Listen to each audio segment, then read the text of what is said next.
Patricia's going to come in right here before you finish. Okay. To make an announcement about the birthday bash. Okay. Okay? So just step aside. Yeah, she'll come in through this door. Okay. Yeah. And they put up a green sign. They hold up a green Oh, so sign. that's time about it. Okay, I've never done that before. So that's Perfect.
Good morning, and welcome to the Universalist Church, in which love is the spirit. We are glad you are here in the sanctuary or anywhere in the world, especially those visiting or returning after a time away. I am Lori Strom, one of your representatives on our Board of Trustees. If you are a visitor, we hope you'll talk with our welcome team or visit our website, www.westhartforduu.org, to learn more about us. Our guest book or online contact page will help you get into the electronic mailing list. Our electronic communications are the best way for us to stay connected. We look forward to helping you become part of the Universalist Church. We're still dealing with the pandemic, though the risk of severe illness is considered low. If you're unvaccinated or would prefer a mask, our ushers have some that we're happy to share. After worship, we'll have fellowship in Fisk Hall and through Zoom. If you need any help finding your way to Fisk Hall for our fellowship hour, any member of the church will be happy to guide you. Just look for someone wearing the Universalist Church name tag. You can find the link for Zoom in your weekly news or our Breeze calendar.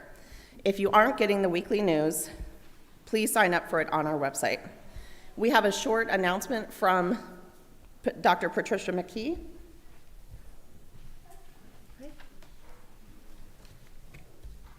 I want to draw your attention to a truly innovative workshop upcoming on Saturday, October 7th at 10 a.m. here at the church, free of charge. It's called the Brain Architecture Game, and it was developed by folks from USC and Harvard.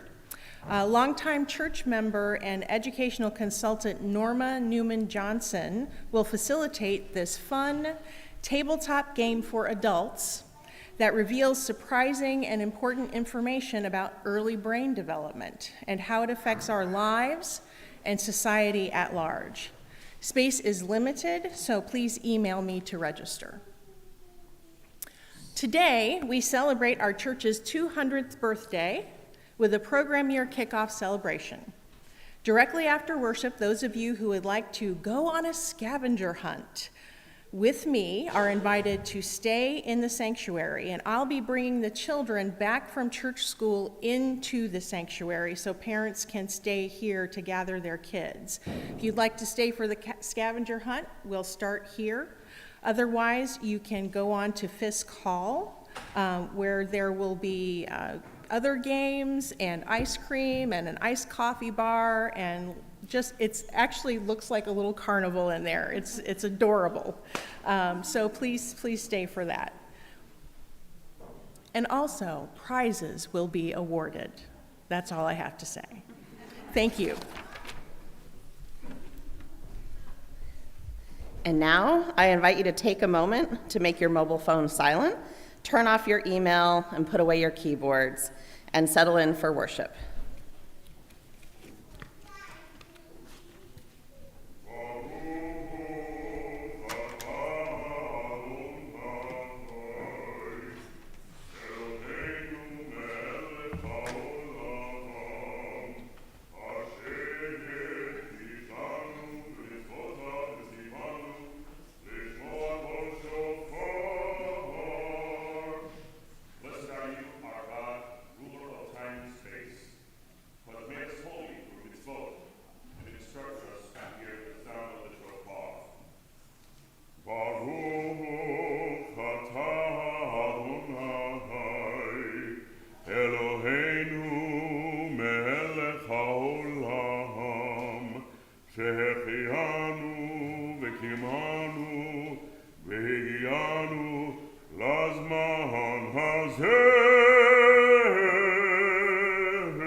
Blessed are you, our God, ruler of time and space, for granting us life, for sustaining us, and for bringing us to this moment.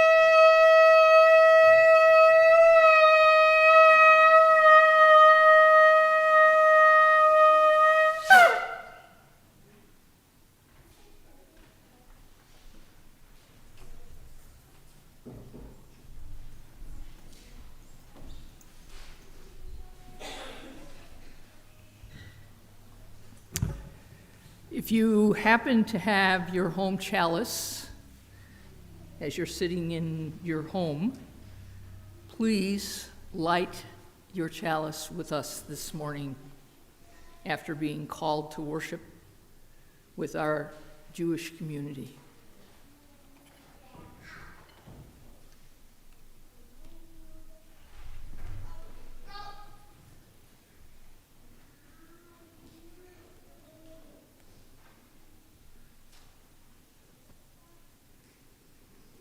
As we light this chalice this morning, may we join our flame with our Unitarian Universalist families around the world, as well as all the Jewish households who will light their celebration candles this evening to begin Yom Kippur and continue their celebration of their high holy days, which began with Rosh Hashanah.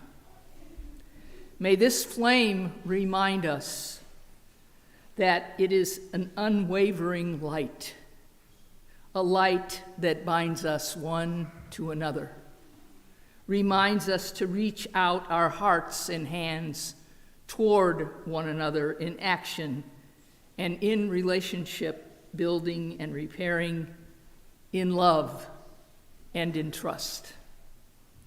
May this light not only burn brightly during our service this morning, but call us to allow the kindness and love of the Spirit to hold us respectfully in community with one another. May we continue to build our bonds of beloved community this day and in all the days of this new season as we begin anew today.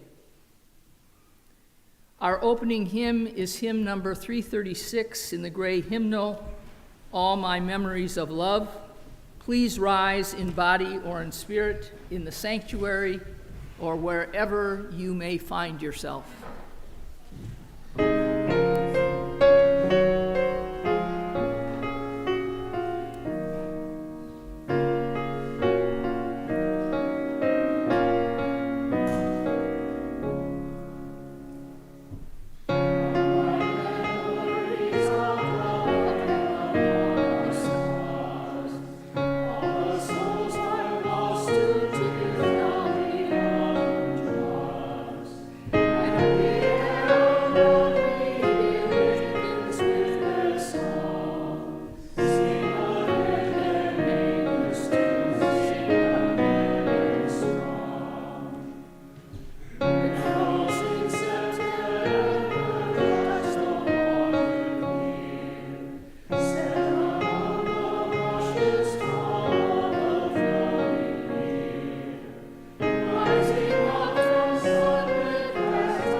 Please join me in speaking the words of our affirmation, our covenant, as printed in the order of service.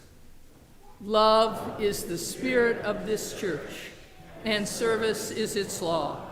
This is our great covenant, to dwell together in peace, to seek the truth in love, and to help one another. Please be seated.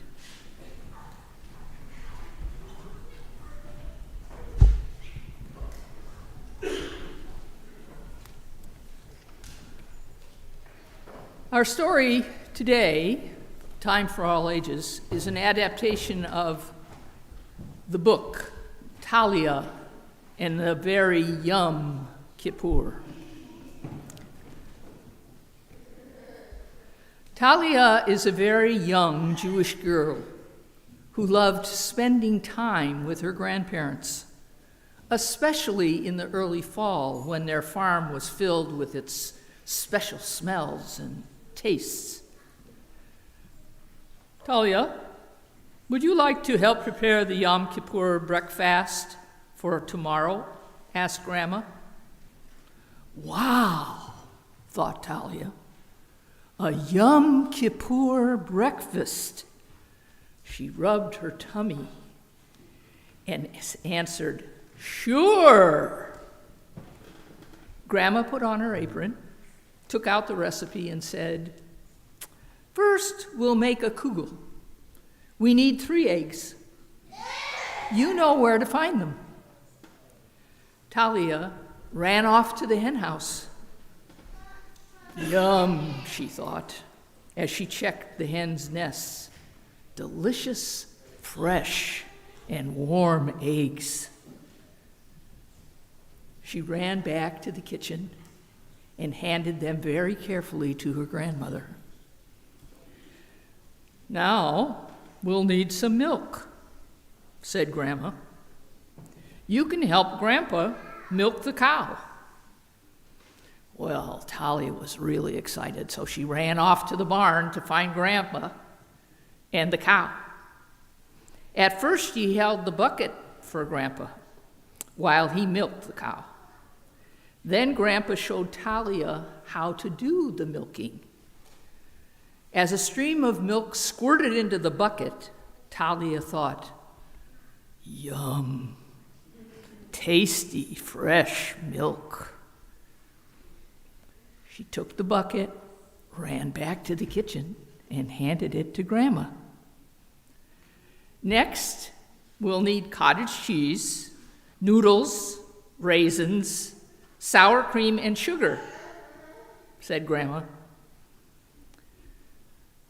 Yum, yum, thought Talia, my favorites. Talia searched the refrigerator and pantry and found everything.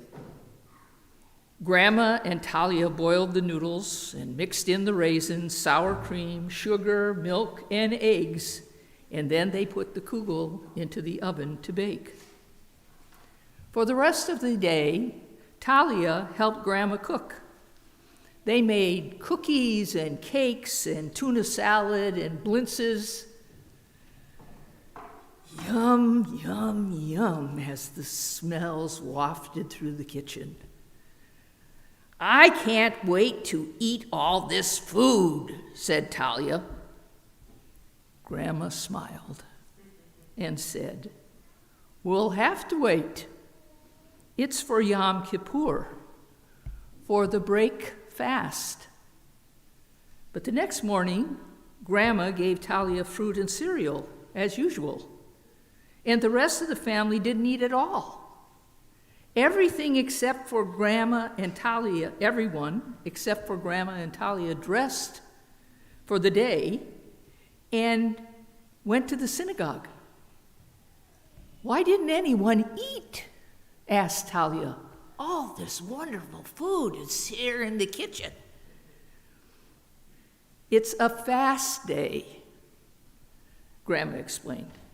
Oh, said Talia, nodding. It must be a very fast day if no one is here for breakfast. But don't worry, said Grandma. When everyone comes back, it will be time for the Yom Kippur break fast. The house was very quiet the rest of that morning and early afternoon. However, it didn't seem to Talia that the day was going very fast at all. Talia went into the living room and asked, "When is the big breakfast?" "After sunset," said Grandma. "And it's a break fast, not breakfast." Talia looked puzzled. "It's like a big breakfast," Grandma explained, "but it comes at the end of a fast day." "I don't think it's a fast day," said Talia. "I think it's a slow day." Grandma laughed, just like you.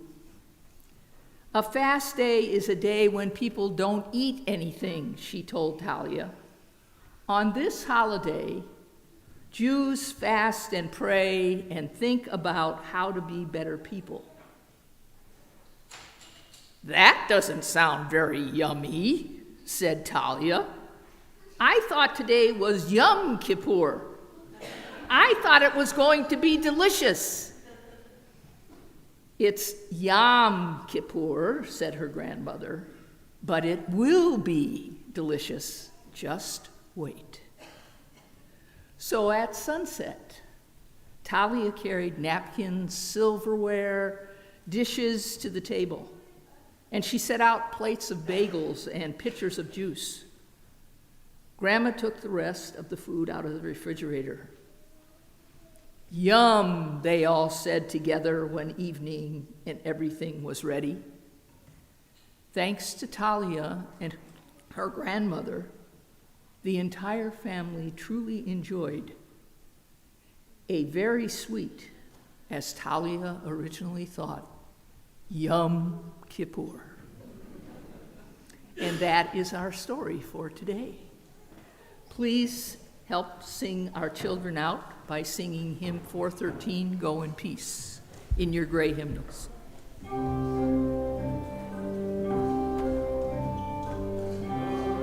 Peace, go now in peace. May the love of God surround you everywhere, everywhere we may go. Go now in peace, go now in peace. May the love of God surround you everywhere, everywhere you may go.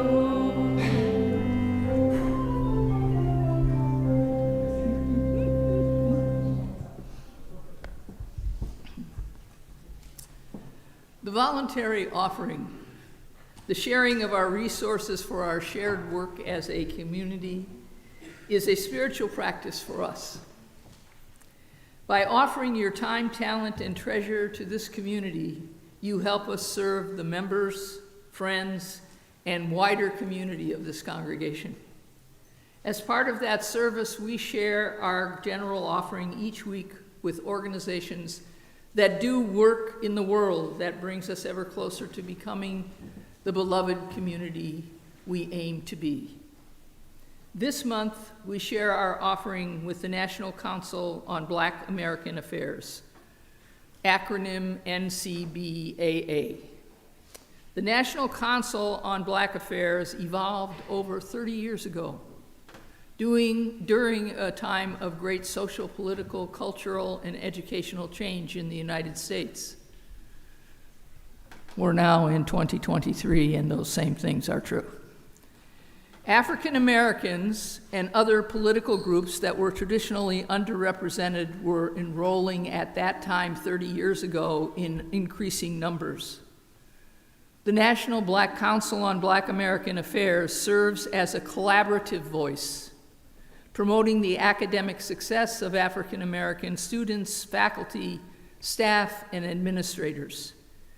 NCBBA's National Council is a driving force in the advocacy for equal accessibility to college for members of the Black community. The organization itself strongly believes in the development of full human potential, encourages lifelong learning for all people, and acknowledges the worth of every individual. To give electronically, please use the QR codes on your order of service, the links in the description on our website, or on our website to make your donation to our offering. Here in the sanctuary, our offering will now be gracefully received.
I bless these gifts that were so generously given, and may they work in our community and in this community for the better of all of us. Amen and blessed be.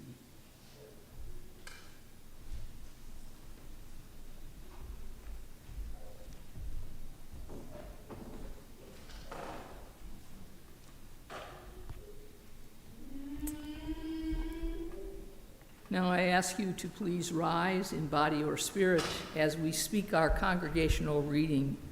Number 637, a litany of atonement. I will speak the words in Roman type, and I ask you to speak the words in italics.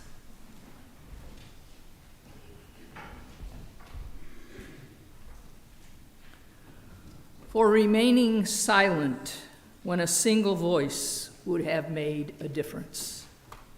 We forgive ourselves and each other.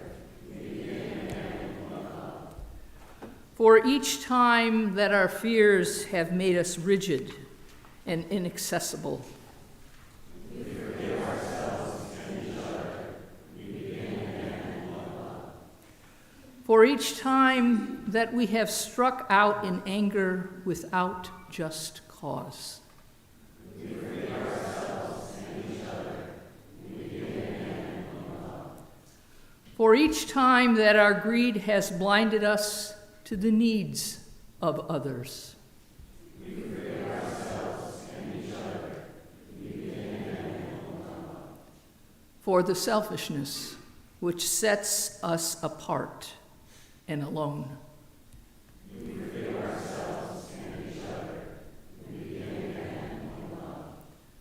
For falling short of the admonitions and of the Spirit. We forgive ourselves and each other. We begin again in love. For losing sight of our unity. We forgive ourselves and each other. We begin again in love.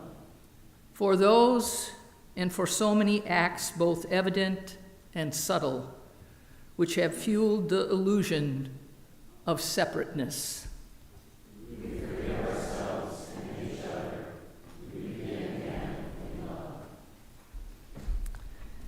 And now, please join me in singing our doxology.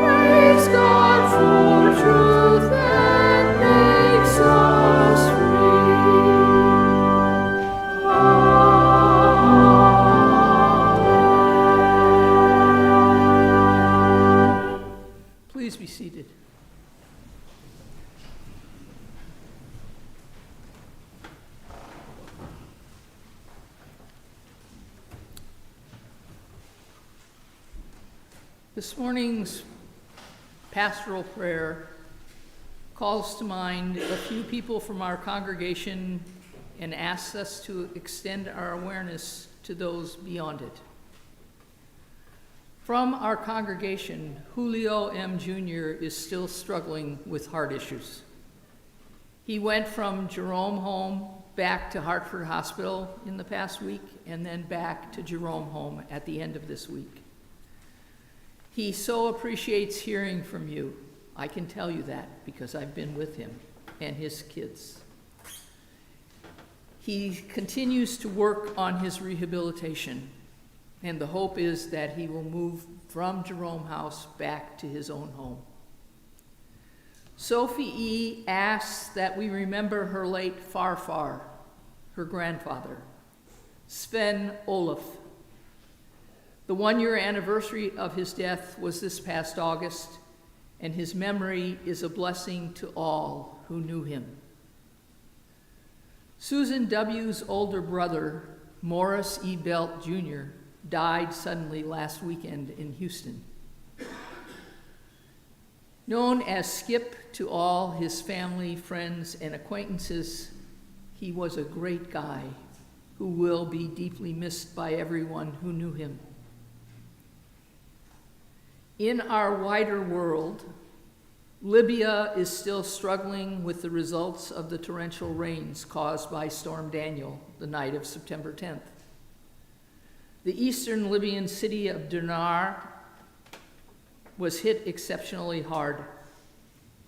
The official death toll as of today from this disaster stands at more than 3,300 people, but the eventual count is expected to be far higher, with international aid groups giving estimates of up to 10,000 people still missing. As Ophelia moves up the eastern seacoast, may we hold all the communities that have been impacted and will be impacted in our thoughts. The rains and flooding resulting from this storm have caused power outages and damages to local streets and towns along its path.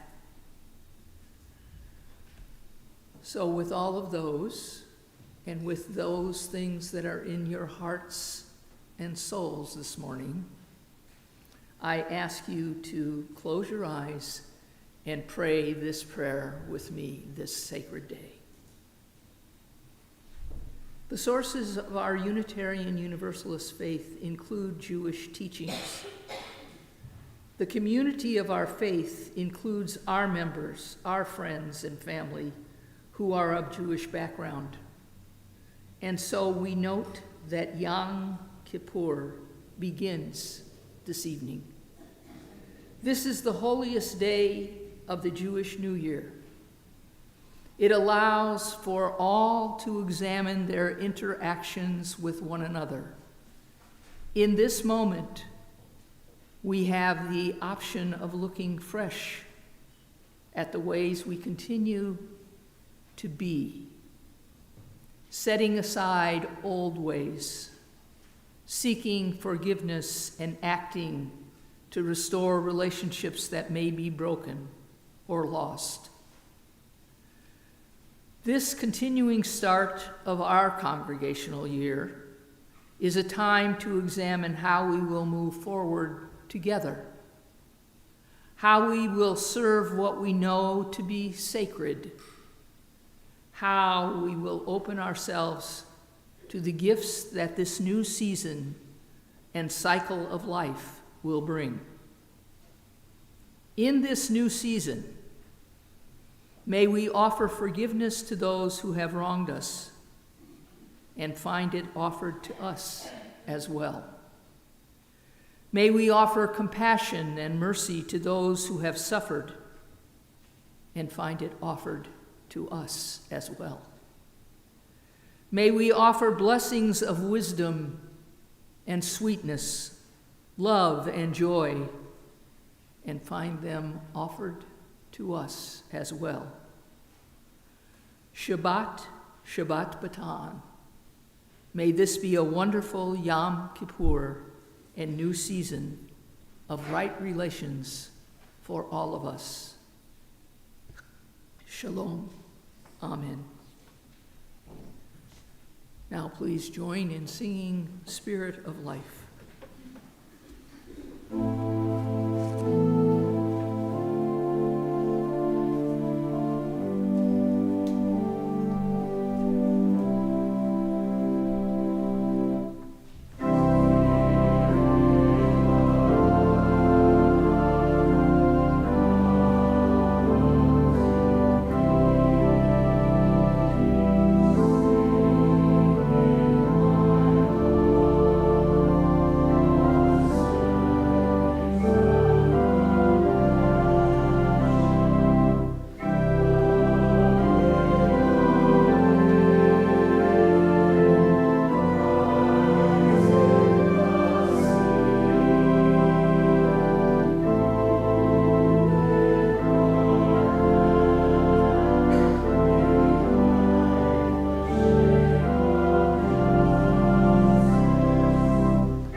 Our first reading is from Awe, the New Science of Everyday Wonder and How It Can Transform Your Life by Dr. Keltner. Awe is mysterious. How do we begin to quantify the goosebumps we feel when we see the Grand Canyon? Or the utter amazement when we watch a child walk for the first time? How do you put into words the collective effervescence of standing in a crowd and singing in unison? Or the wonder you feel while gazing at centuries-old works of art. Up until 15 years ago, there was no science of awe, the feeling we experience when we encounter the vast mysteries that transcend our understanding of the world. Scientists were studying emotions like fear and disgust, emotions that seemed essential to human survival. Revolutionary thinking, though, has brought into focus how, through the span of evolution, we've met our most basic needs socially. We've survived thanks to our capacities to cooperate, form communities, and create culture that strengthens our sense of shared identity. Actions that are sparked and spurred by awe. In awe, we encounter the vast mysteries of life, with flavoring themes like the conceptions of virtue, supernatural beliefs, and perceived threat, giving rise to near infinite variations. Awe occur in a realm separate from the mundane world of materialism, money, acquisition, and status signaling, a realm beyond the profane that many call the sacred.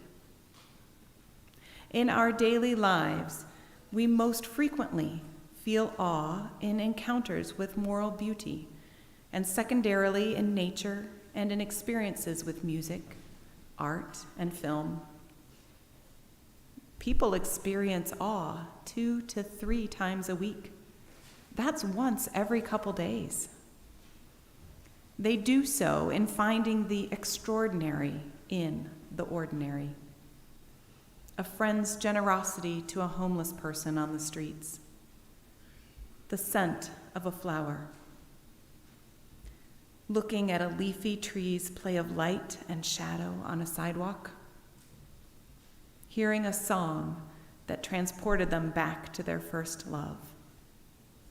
Everyday awe. Our second reading is from My Friend Anne Frank by Hannah Pickosler. There are Dutch women among the new transports, a woman announced in our barracks at Bergen-Belsen one day in February of 1945. I heard Dutch being spoken, she further noted. This sent us all into a flutter. We all wanted to know if there were relatives or friends on the other side of that barbed wire fence, people from our hometowns. Soon, a woman who had known my family back in Amsterdam came to find me. I would never, ever have dreamt what she told me.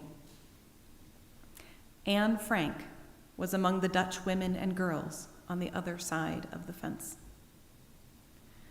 Anne is here? I asked her, repeating the words but not remotely comprehending them for the moment. Anne is just a few meters away? Here in Bergen-Belsen? My mind tried to process this information. It felt impossible. Anne was in Switzerland, safe, warm, living in a heated home, going to school, enjoying life with her family, grandmother, and cousins. Anne had been spared this torment of concentration camps. This is what I believed to be true since the day I came to her home and found it empty on a July day in 1942. How in the world would Anne have wound up here? And if she were part of the transport, that meant she had been in a concentration camp in Poland, Auschwitz. If Anne really was only meters from me, then how could I not set out to find her, even if I could get punished for trying? I had to try to see her. I ordinarily never took risks. My safety and my little sister Gaby's was the most important thing. But how could I not? I explained to my barrack women, Anne is like my sister too. I have to go to her.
We began our day together today with the wonders of hearing the shofar and its call to all of us. Music, as one of our readings noted, can inspire awe and carry us into the realm of the Spirit. Hence, witness just what happened here. This day, throughout Judaism, is the most sacred day of their calendar. This day is spent, as Talia discovered, in deep reflection and fasting to allow everyone the opportunity to examine their relationships, both to the divine as well as to one another. Yom Kippur calls the Jewish community this day the Day of Atonement. Janya Ruttenberg, in his book on repentance and repair, Making Amends in an Unapologetic World, which is the UU read for this year, notes the path to atonement isn't infinite or insurmountable. What it demands, however, of us is that we go as far as we possibly can, that we do what is in our power to do. And whatever your own Jewishness or lack thereof, whatever your own theology, atheism, agnosticism, whatever it may be, you can see the transformative power of setting out on the journey of repentance, swallowing your pride and facing again and again the harm you have caused through carelessness, through ignorance, through problematic beliefs, through thinking, oh, it'll be okay, through all the reasons that cause us to harm one another, even if we didn't mean it, even if we didn't know better. This Jewish call to atonement asks us to remember who we are, what we are capable of, and how not to lose our focus on recognizing our capability and culpability in our living day to day. Dr. Keltner defined awe in his book this way: awe is the feeling of being in the presence of something vast that transcends your current understanding of the world. Dr. Keltner examines both the words vast and transcends in his book, along with a lot of other interesting connections. What struck me most in reading that book and in his examination was how he looked at our everyday lives and how it includes, as noted in our reading, finding the extraordinary in the ordinary. Everyday awe. One of my earliest memories of shopping with my own mother at the age of about 5, Talia's age actually, and I had just about as many questions as she did. My memory was going to Mr. Goldstein's store, where he stocked what was known in our Polish ghetto as the railroad salvage cans. In his Jewish store, Mr. Goldstein would strike up a conversation the minute my mother walked through the door. They loved to tit for tat between Judaism and Catholicism. Mr. Goldstein sold the goods that were dented or damaged from the railroad cars that came through South Bend on their way to Chicago. Mr. Goldstein, as I remember him, was a kind and generous man who always had something special set aside for when Mom and I came into the shop on Wednesday. He respected my mom and how she provided for her ever-growing family. He gave us extras, he called them, that no one would buy, so Mom would have enough to feed our family. He was always compassionate and expressed his values of Jewish care for the community in his actions. Mr. Goldstein was an example of a person who, to me, recognized the connection between atonement and awe in our Polish neighborhood. He lived the extraordinary in the ordinary. Every one of us here today has made a mistake, just like Talia did regarding understanding words spoken and shared. We listen, and we believe we hear exactly what someone is telling us, and then move into action regarding the words we hear. Talia heard break fast and mistook it for breakfast, as well as Yom Kippur for Yom Kippur. Associations with words is something every human does from the time they learn how to listen. I propose this morning that our everyday awe is connected to the words we speak and the actions we take in relation to those words. Besides examining awe and atonement in preparation for today, I also took a journey with 3 women. They are Hannah Pick Gosler, Miep Gies, and Anne Frank. Hannah was Anne Frank's best friend from the time they were 5. Hannah was Anne Frank's, missed the line. Miep Gies became part of Anne's life when her father, Otto, hired her to be his administrator for his business in Amsterdam. These 3 women lived during the Nazi occupation and supported one another as best as possible. They shared the extraordinary through the ordinary. They lived their lives going as far as they could. They did what was in their power to accomplish. Over 17 million people lost their lives during the Nazi occupation. In wrapping my head around that number of lives lost, I did a comparison. There's more people in that number than the total population of all 6 of the states in New England now. Yes, we as human beings allowed this horror to happen. We did this to one another.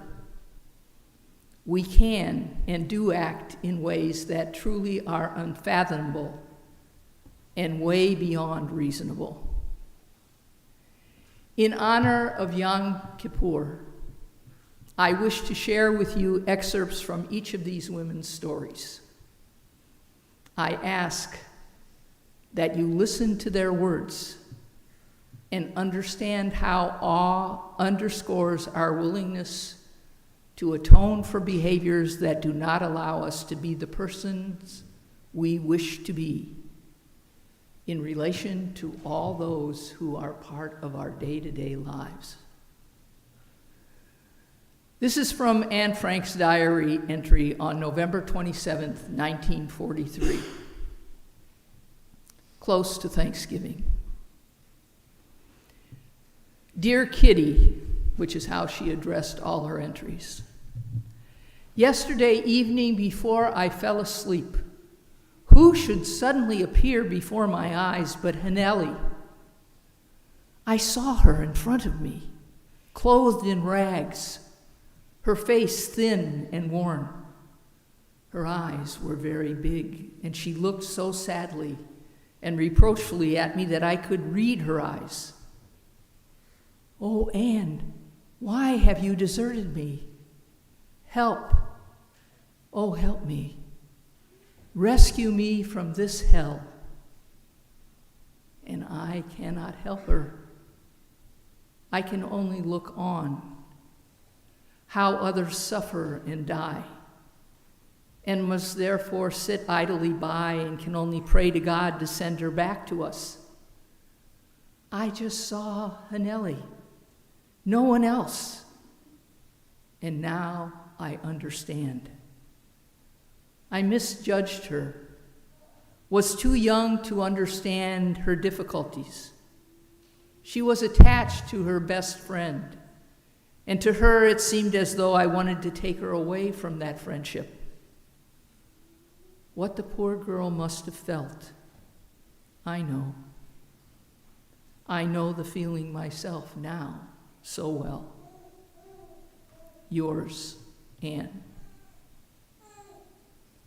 On August 4th, 1944, almost a year later, Anne Frank and her family were taken to German and Dutch concentration camps after living for over 2 years in hiding in the secret annex in her father's business building in Amsterdam. In March 1945, Anne died in the concentration camp in Bergen-Belsen. This is from the book My Friend Anne Frank, written by Hannah Peck Gossler, the same book that we read from this morning, who survived the concentration camps from June of 1943 to March of 1945. Hannah is the Hanelli reference from Anne's diary. Hannah writes of reading Anne's entry from November 27, 1943, which she read eventually. Quote, I was in Westerbork, going into my first winter as a prisoner, Hannah noted. My eyes clouded with tears when I reached this section of Anne's diary, and I could hardly see the words. I wanted to reach through the pages in my hand to comfort her, to thank her. Your prayers were heard. I was saved, Anne. Thank you. Thank you. I will always, always hold you close, I thought to myself, hoping somehow my words might reach her still. Reading through those and other sections of her diary, Hannah writes, I was dumbfounded. Most people her age do not have the skill or insight to write the way she did. I found it excruciating, too. I felt the noose tightening around her and the others hiding through Anne's words. Her diary made me realize how special and unlike anyone else Anne was. This was a deeper, multi-layered Anne, both familiar to me and in many ways entirely new. I was reading Anne frozen in time at 13, 14, and 15 years old. And the final woman's words I would like you to reflect on is Miep Gies.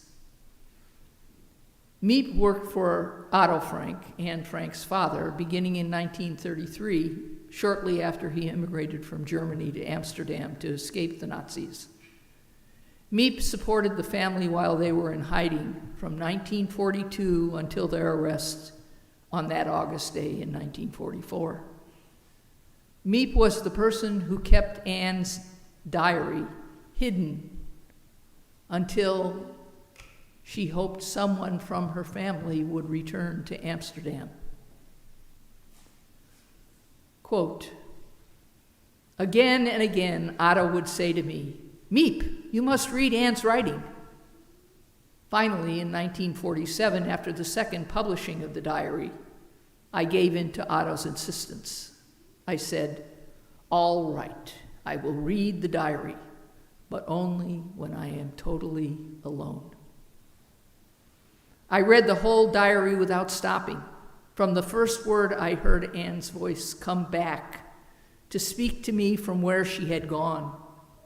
I lost track of time. Anne's voice tumbled out of the book, so full of life, moods, curiosity, feelings. She was no longer gone and destroyed. She was alive again in my mind. When I read the last word, I didn't feel the pain I'd anticipated I would. I was glad I'd read it at last. The emptiness in my heart was eased. So much had been lost, but now Anne's voice would never be lost. But always, every day of my life, I've wished that things had been different. That even had Anne's diary been lost to the world, Anne and the others might somehow have been saved. Not a day goes by that I do not grieve for them all. These three selections give you a glimpse into the extraordinary in the ordinary in relation to three women who survived what most people call the unspeakable. I hope they call you to examine your own life and how it does speak to awe and atonement and calls you into just action. May your Yom Kippur bring you light, love, and right relationships. May the shofar call you to act kindly, justly, and with integrity. May the divine provide each of you with awe in your atonements and awareness of the extraordinary in the ordinary that blesses each and every one of us every single day. May it be so.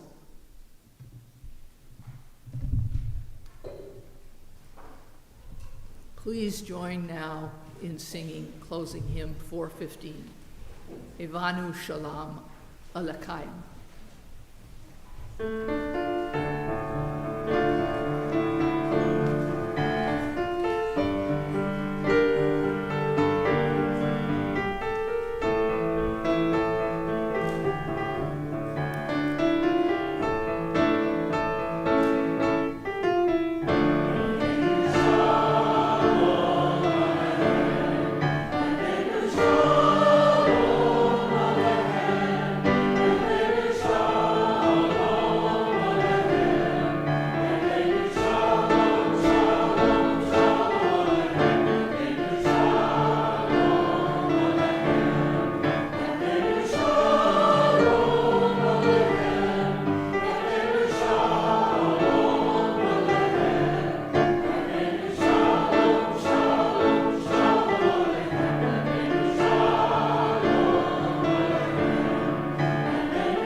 Let us speak our unison benediction together. Engage with the world in peace. Have courage. Hold on to what is good.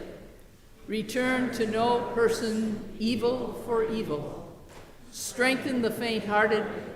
Support the weak. Help the suffering. Honor all beings. Please remain for our postlude.